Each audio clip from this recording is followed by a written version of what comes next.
toivotan teidät kaikki sydämellisesti tervetulleiksi meidän joulu- ja itsenäisyyspäivän juhlaan. On vähän tunteellinen ihminen, on vähän vaikea puhua, mutta kyllä se siitä. Vuosi on taas pyörähtänyt, kun viimeksi vietimme Suomen itsenäisyysjuhlaa ja joulua. 106 vuotta on nyt Suomi ollut itsenäinen. Ja sydämellä saamme kiittää, että vielä vuonna 1223 pysymme itsenäisinä, kun ajattelee tätä nykyään maailman asemaa. Monta valtiota sotii toisensa vastaan ja tuottavat surua maailmaan. Suomi on ollut itsenäinen jo niin kuin Viikan mainitsin, 106 vuotta, joten arvollinen luku. Ja valitettavasti on ensimmäinen kerta, kun Suomi on sulkenut rajansa naapurivaltiomme itäpuolella. Se on 101 vuotta sitten, kun Suomi on pistänyt rajoissa johonkin kiinni, mikä se on nyt tehnyt. Toivon, että kaikilla teillä Suomen juurilaisilla on lämmin sydän kotimaatanne kohtaan. Sieltä ne vahvat juuret meille on annettu, joten pidämme niitä yllä kaikkien meidän jälkeläisille ja sukupolville. Tämä on jo kirjan kansissa. Suomi-silta Helsingin-Pori perustettiin 14.8.2019. Ja me toivomme myös, että me joskus jäämme kirjan kansiin. Kiitos Suomi kaikista, jota olet meille antanut, ja kiitos vahvuudesta. Nyt nostamme maljan Suomelle. Laulamme maamme laulun, seestänä Tapani Haaranan haitarin. Jatkamme sitten sillä maamme laululla. Ja teillähän on siellä sanatkin, vaikka se on mikään kauhean vaikea ottaa, mutta ole hyvä.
Suomelle.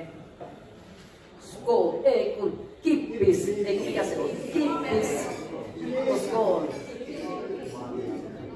Ja onnea meidän juhlille.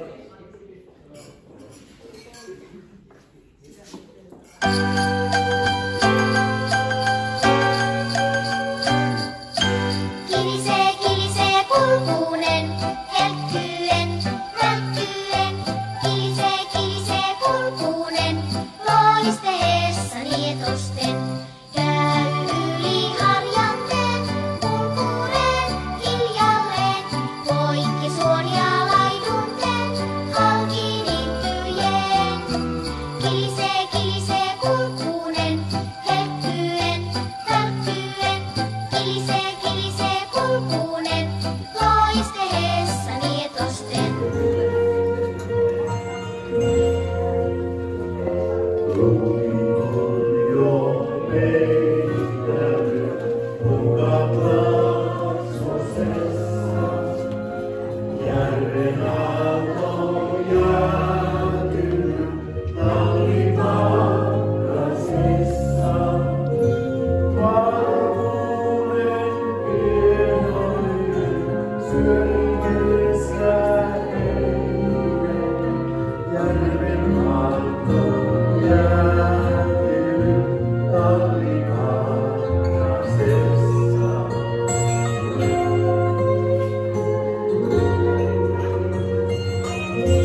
Muista tuhkimon lumikin ruususen varmaan, ja punahilkan ja sudenkin harmaan.